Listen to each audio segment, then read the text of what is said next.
My name is Joe Lazer. Formerly, when I was with Contently, if you saw me speak here, my name was Joe Lazowskis. If you want to know the full story of why I changed my name to my nickname and pen name, come up after. The short story is, one, father issues, and two, my wife suggested that we do it. I am the head of content and communications at an AI future of work company called A-Team. Also advise a very cool new content marketing technology company called Pepper that's here today. Recommend that you check them out. And I'm so excited to talk to you about why storytelling will be the super skill of the AI age. And to start, I want you to travel back with me a little under 2 years ago to December of 2022 when two miracles happened. The first is that the pilot of a TV show I co-wrote and co-created called Resignation actually got made. If you've ever tried to make a TV show, I promise you that's a bit of a miracle. It's also purgatory, working with Hollywood. But the more important miracle is that on a cold December morning, just a few days before Christmas, my son Max was born. Isn't he cute? And I'm sorry for the shirtless pic. I was really into the whole skin-to-skin bonding thing.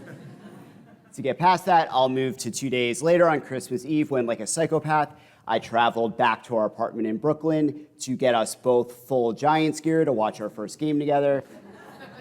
This kid is either gonna love football or hate it. Probably hate it if you've seen the Giants play lately. But in that early light of parenthood, I grew obsessed with two things. And the first was the very primal human feeling of being a parent. Like, nothing had ever made me feel more human in my life than carrying my son in my arms. I never felt more like a primate. And the other obsession was generative AI, because nothing had ever made me more nervous and anxious to be a human. And listen, I'm a Jew from New York. I'm anxious about a lot of things, a lot. But this really took the cake. And in these early moments, very predictably, the swindlers and the zealots came quickly, as ChatGPT hit a tipping point of consumer interest that we'd never really seen before. I actually want to do a quick pop quiz to get everyone engaged. I have a prize of some socks, as well as a book for anyone. I won't throw the book, for anyone who can come up with the answer. Who knows how long it took ChatGPT to reach 100 million users? Guesses in the back? 2 days? No, but close. You got part of it right. Any other guesses? 2 hours. Oh, it's over there. I'll give it a hint. The 2 was right. Who said 2 months? I think I heard one over here. All right. Here's some socks. It was a terrible throw. 2 months. So ChatGPT hit 100 million users in 2 months, which is 14 times faster than any of the social media 2.0 platforms that mid-millennials like me grew up with. You know, if we were on a tech rocket ship before, suddenly we're in a tech tsunami. And it got so big so fast that my 78-year-old aunt made ChatGPT the theme of her Passover Seder that year. I'm not even kidding. You can ask my wife. She had ChatGPT rewrite the 7 blessings. Why, I still don't know. And if that's not a sign that a new tech is at a consumer tipping point, I don't know what it is. And predictably, all the swindlers and the zealots came quickly. These AI bros who preached the dogma of ChatGPT with an intensity not seen since they were sending Dogecoin to the moon. You know who I'm talking about, these guys. It took me less than an hour to make over $240 using ChatGPT for free. You see, ChatGPT is this free online software that has 200 million monthly active users worldwide. But most beginners don't realize that they can use it to make money online. So in this step-by-step tutorial, I want to boil down what I believe could be the... Who can guess what the hustle is here for another prize? It has to do with content. I'll give you that clue. It said blog writing. Yeah. Here you go, another pair of socks. So the scheme here is just flooding the websites with AI-generated slop SEO content and then affiliate links off of it, which is a lot of what's polluted the web to date. But the thing is that it wasn't just AI bros like that guy. It was analysts, business pundits, LinkedIn influencers, CEOs, all who predicted that AI would take the jobs of my people, storytellers, creatives. And I'm not going to lie, that this whole mantra or prompt or perish got me a little bit anxious. I worried for myself. I worried for my son. Would he grow up in a world where his creativity and his storytelling skills didn't matter? I worried for my friends. And so I do what I do when I get really anxious as a writer and researcher. So I dug into the research. I talked to future of work and corporate leaders. I had my team try out all the generative AI tools. And as I went further and further down the rabbit hole, I realized that a lot of the conventional wisdom was wrong. AI won't replace storytellers. Instead, it'll make storytelling the most important skill of all. And to explain why, I need you to travel back in time with me one more time to 2007. The year is 2007. Umbrella is the song of summer. Hipsters in my hometown of New York are wearing far too much neon. And this man, Dr. Paul Zak, is on an airplane back from a neuroscience conference. Now, Dr. Zak is a pretty impressive guy. He's about 6'5" with the chest-to-waist ratio of Mr. Incredible. And he's a neuroscientist. It's absolutely infuriating. So Dr. Zak is on this airplane, and he's coming back from a conference, and he has 2 young daughters at home. And he's trying to get all of his work done. So he's there in coach, and he's typing like a little pterodactyl, trying to get all his work done, when suddenly turbulence hits. And I'm not talking about normal turbulence. I'm talking about grab onto your armrest, call out for your mama, we're going down type of turbulence. So he does what a lot of us would do in the scenario. He turns on a movie. Lucky for him, his flight had $1 Million Baby, which just won the Oscar for Best Picture. And as he gets engrossed in this father-daughter tale, the world around him just melts away. Until suddenly he feels an arm on his shoulder shaking him. And he turns, it's the guy in the seat next to him. And he's going, "Are you okay? Are you okay? Are you okay?" And he goes, "Yeah, I'm fine." But that's when he realized he's been crying uncontrollably. And so the next day, Dr. Zak is thinking about this, and he goes into his lab, where he runs into a psychologist on his team. "Hi, Dr. Zak," she says. And he's like, "Whoa, why are you greeting me like that?" She says, "Because I'm a stock photo of a psychologist. And we all talk this way." And he's like, "All right, cool, makes sense." And so he tells her about this experience he had on the plane. And she turns to him and says, "Yeah, that actually doesn't surprise me, because psychologists use stories to change people's moods all the time." And that got Dr. Zak thinking, because what he and his team at Claremont University had been studying was a neurochemical called oxytocin. And we didn't know a lot about oxytocin at the time. We know that it was triggered when mothers were with their babies. It created a feeling of empathy and human connection. But we weren't quite sure what else caused it to be triggered. And so Dr. Zak had this theory of what if oxytocin wasn't just triggered, this love drug, as it's called, that makes us feel a very strong connection with one another, not just through being with one another, but also through stories. And that's exactly what his team found. His team found that great stories make our brains synthesize oxytocin, this neurochemical that triggers these feelings of empathy and human connection. And for this next part, I want to give just the simplest neuroscience lesson ever. So when we hear a great story, the neural activity in our brain increases 5-fold. It's like someone has flipped on a switchboard, illuminating the city of our mind. And neuroscientists have this saying that neurons that fire together wire together. So essentially what's happening when we hear a great story is that all those neurons are firing together, and thus they're wiring together. And that's why we are much more likely to remember something when it's told to us through a story than through a memo or a fact sheet. And so here we see that stories do 2 really important things. Stories make us remember, and stories make us care, which we think about as marketers, as sellers, as entrepreneurs, just at work. This is what we want to do. We want to build relationships with people. We want to make them remember us, remember our message, and we want to make them care. Now, this isn't a new phenomenon for us. Storytelling is our most powerful cognitive technology. If we go all the back to the dawn of Homo sapiens, for the early part, we were a very mid-rate species wandering the earth. Compared to our other hominin cousins that existed at the same time, like Neanderthals, our brains were actually much smaller, and so were our muscles. If you were a prehistoric bookie that was placing bets on which species would rise up to rule the earth, humans would have been way down on your list. But then something miraculous happened. We developed the capacity for syntax and vowel creation, and eventually language and the ability to tell stories. And this meant that we could pass down lessons to one another. If one of us learned how to fish, we could all learn how to fish. If one of us learned new food sources, we all learn new food sources. And it allowed us to build bonds that rally people together, not just in small tribes of 50 or 100 people, but thousands. It allowed us to build wonders together. It allowed us to rally people to do things like send a man to the moon with the computing power of a modern calculator. Storytelling, since the dawn of Homo sapiens, has been our most powerful cognitive technology. And that brings me back to this new world of work. So a group of future of work researchers and economists did this very large-scale study earlier this year that looked at how AI was going to affect the future of work.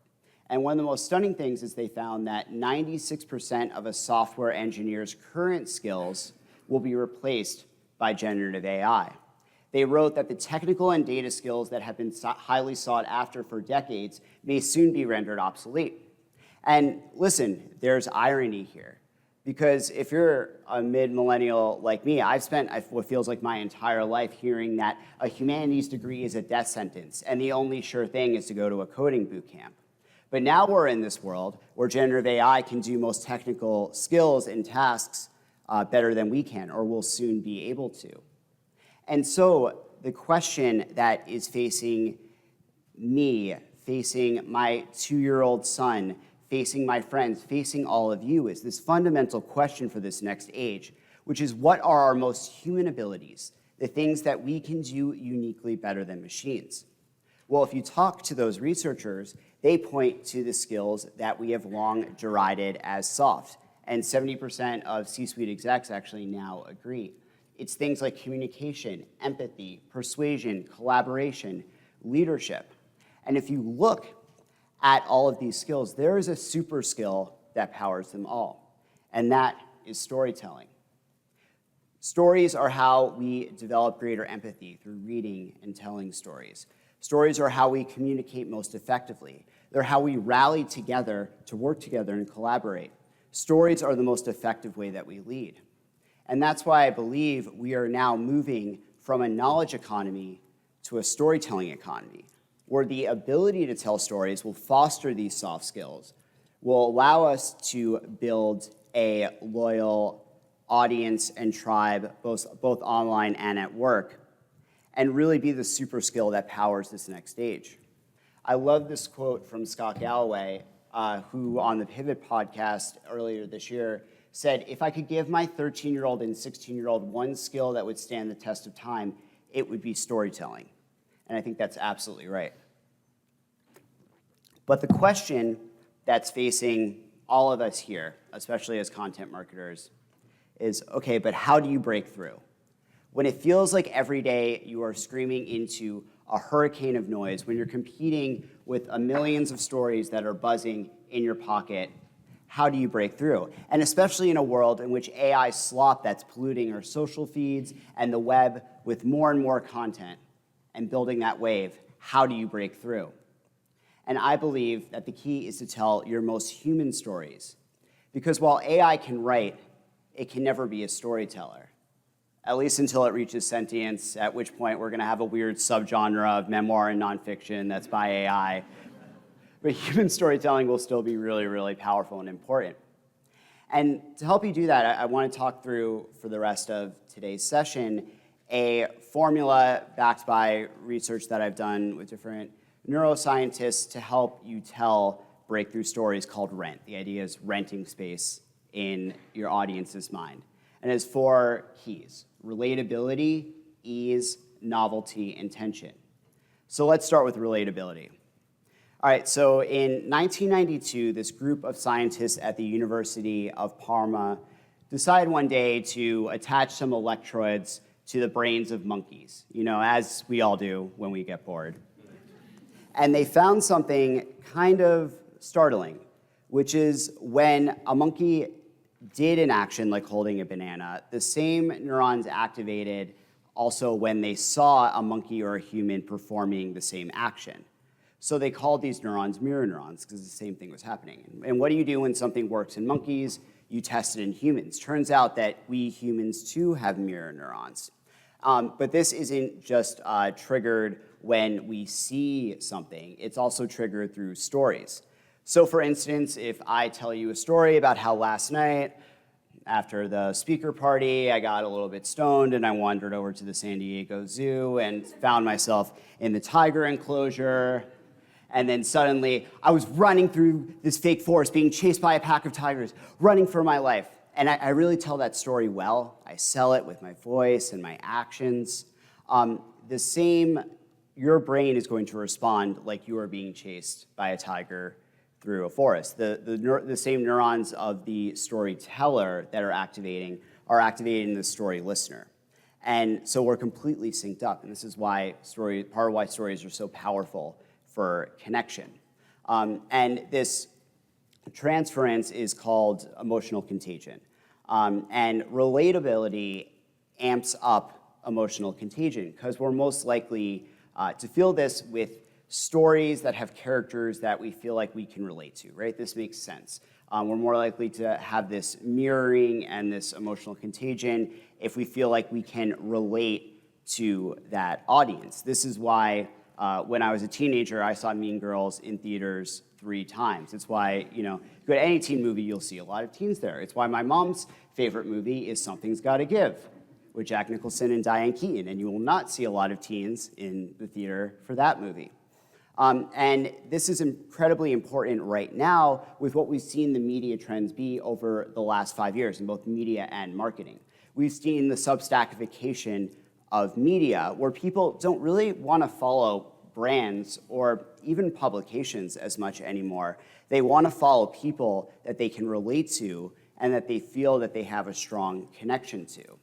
If we look at the new content marketing funnel, essentially what success looks like now is creating demand through internal and external influencers. So those internal influencers can be someone that your target audience really relates to. It can be your founder, your CEO, your CMO, your CFO, your CPO, your CTO, as well as external influencers that have a strong connection to your audience to really build the top of funnel in the channels like LinkedIn, TikTok, Instagram, where your audience spends their time.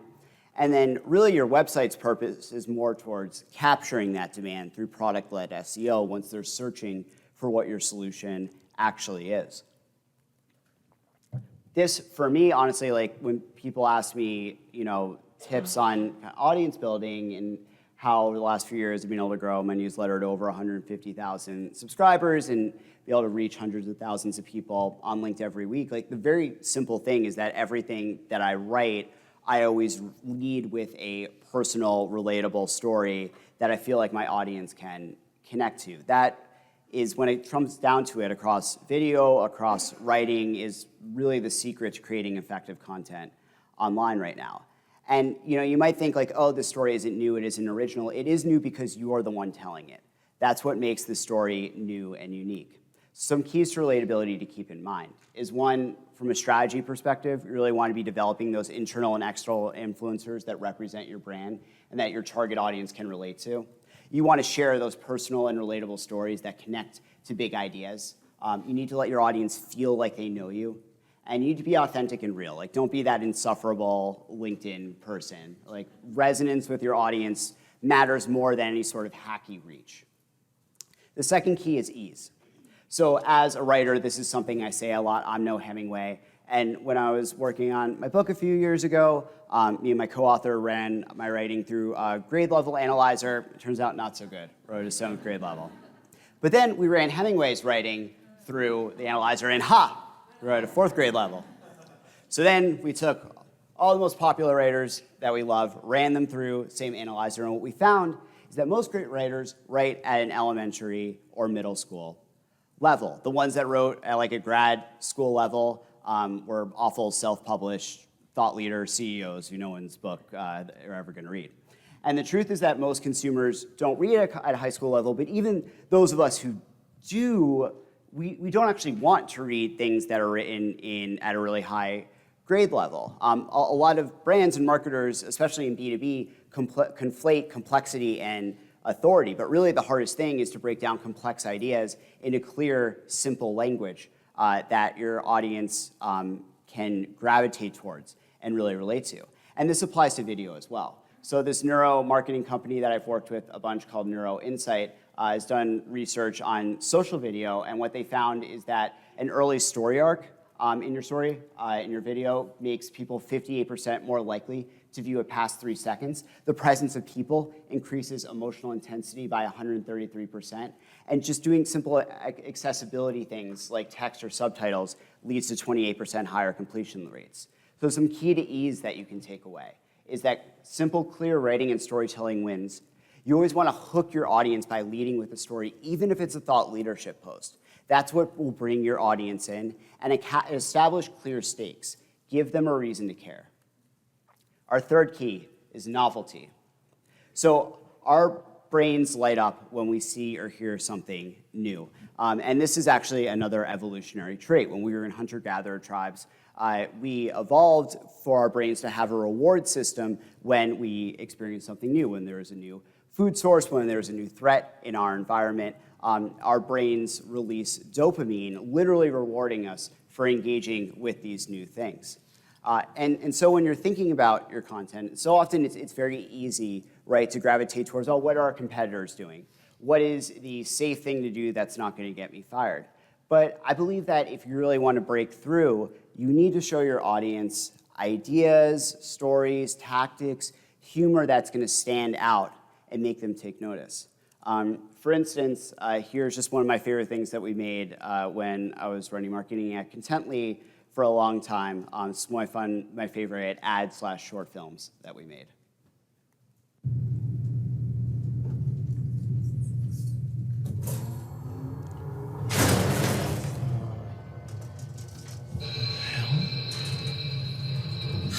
No, come on, no.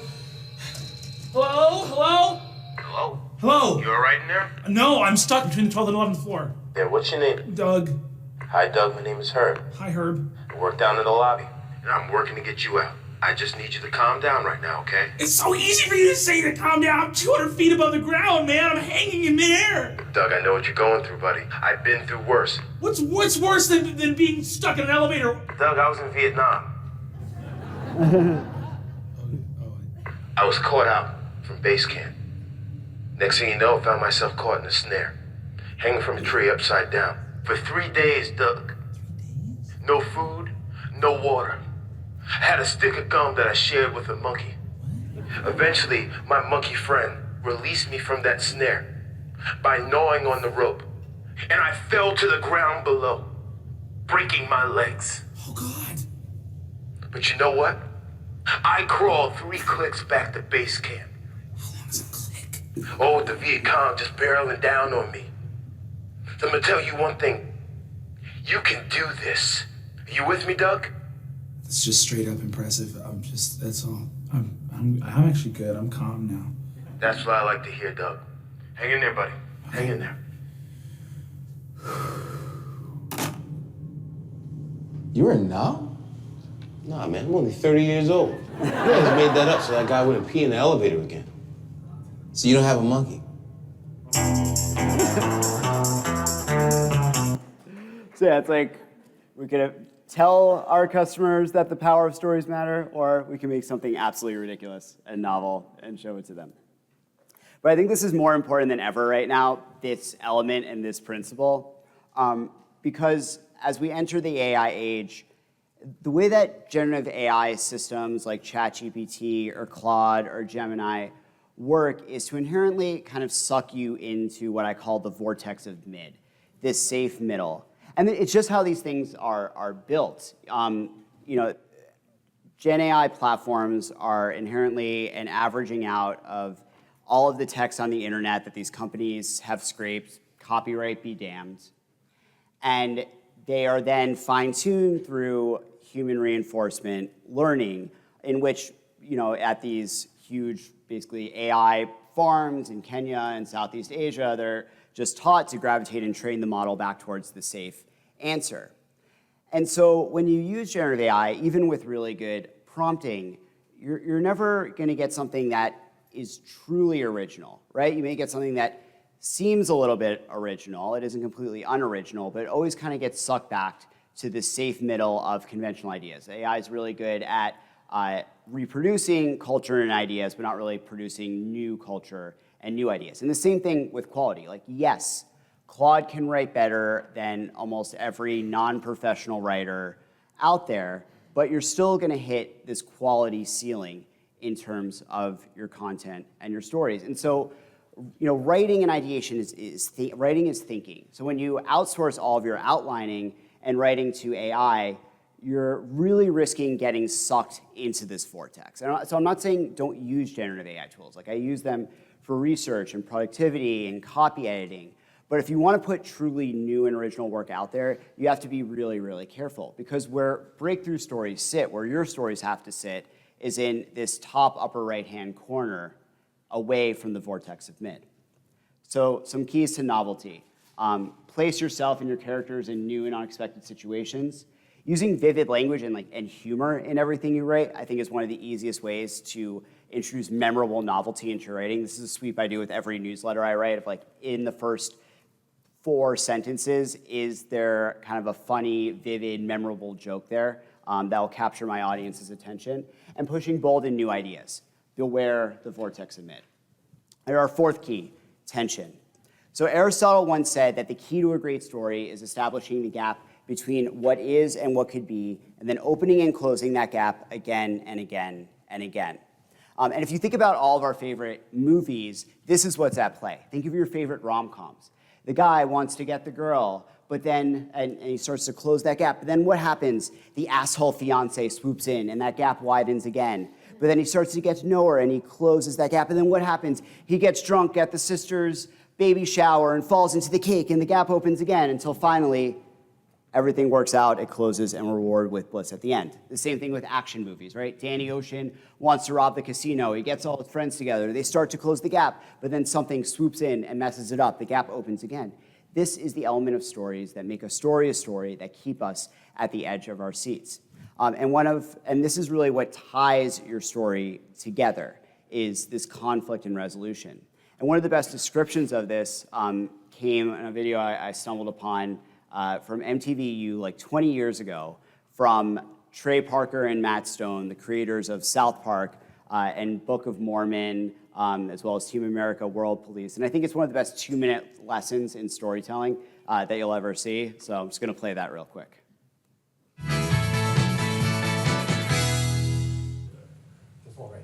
Don't move. Please welcome the Emmy Award-winning and I'm nervous. I don't know why I'm creators of South Park, Matt Stone and Trey Parker. You think I'm kidding, right? Hey!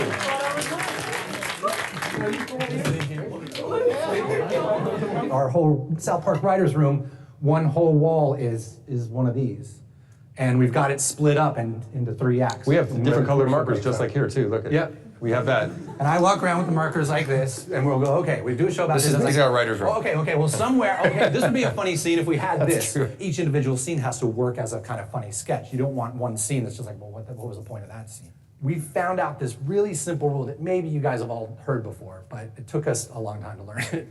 But we can take these beats, which are basically the beats of your outline, and if the words "and then" belong between those beats, you're basically. You got something pretty boring. What should happen between every beat that you've written down is either the word therefore or but, right? So what I'm saying is that you come up with an idea and it's like, okay, this happens, right? And then this happens. No, it should be this happens and therefore this happens. But this happens, therefore this happens. And that, as soon as we are able to, and literally sometimes we'll write it out to make sure we're doing it. We'll have our beats and we'll say, okay, this happened, but then this happens, and that affects this, and that does to that, and that's why you get a show that feels like, okay, this to that, to this to that, but this, here's the complication to that. And there's so many scripts we read from new writers and things that we see. God, I see movies. And yeah, You see movies that you're just watching. It's like this happened, and then this happens, and then this happens. That's when you're in a movie, just going, "What the am I watching this movie for?" Just like this happened, and then this happened, and this happened. That's not a movie, you know. That's not a story. Like Trey said, it's those two, but because therefore that gives you the causation between each beat, and that makes that's a story. Yeah. So this is really crucial, right? Like these therefores, these buts, and we're introducing new conflict and tension, complications between the scenes. This is what brings our most favorite stories together, and it's something that you can apply to stories about yourself, that you can apply to customer stories, to case studies. A lot of brands, I think, feel a little bit allergic to tension about talking about challenges or what went wrong, but this is what really makes a great story a great story. So some keys to mastering tension: establishing that gap between what is and what could be, and opening and closing it again and again. Establishing clear stakes that make your audience invested in the outcome, and doing that as quickly as possible. And then using this conflict and resolution to tie your story together. Think therefore and but, not and then. Those and thens will kill your story. So the Story Brain checklist: relatability, really bringing people in through stories, through characters that you can connect to. Ease, just clear, simple writing, quick action in your videos, getting right into your podcast. Like, don't do that brand pre-roll for the first 5 seconds because you think people need to remember this brought to you by your brand. That's going to kill all of your engagement metrics. Like, just get them into the story. That's what our brains are built to gravitate towards. Novelty, push new ideas, push humor, push novel situations, and tension. Open and close that gap again and again. And before we get to a few minutes of Q&A, I want to leave you with a thought. So my son now is almost 2 years old, and one of the most magical things has been watching him start to engage in imaginative play and be in this world of stories. And it's wild to watch because no one taught him how to do this, right? No one taught him how to go into a world of stories. It's instinctual. It's as instinctual to him as breathing. And I think as we get older, when we're kids, you know, we all feel like storytellers. And as we get older, we get self-conscious. We feel like, oh, I can't do this. I'm not a good storyteller. We have all these narratives that we tell ourselves. But the truth is that we all have storytelling superpowers. They're within every single one of us. We just need to tap into it. We need to hone it. We need to practice it. We need to tell our story. You'll be surprised how people respond. And I believe if you do this, the people at this conference, these people in this room are so well set up for this next age of work, because storytelling will be the super skill of the AI age. And I've never actually been more excited about being a creative and a writer and a storyteller. I recently quit my full-time job running all of marketing at A-Team to go fractional so I could spend more time working on my storytelling and creative projects. I feel like they're for an individual storyteller and creative. There's so many more platforms and tools, from Substack to Patreon to some of the Gen AI productivity tools, to really let us tap into that. I think that we can tell bigger and better stories than we've ever been able to. So let's go out there. Let's take this challenge, and let's tell stories that break through. Thank you.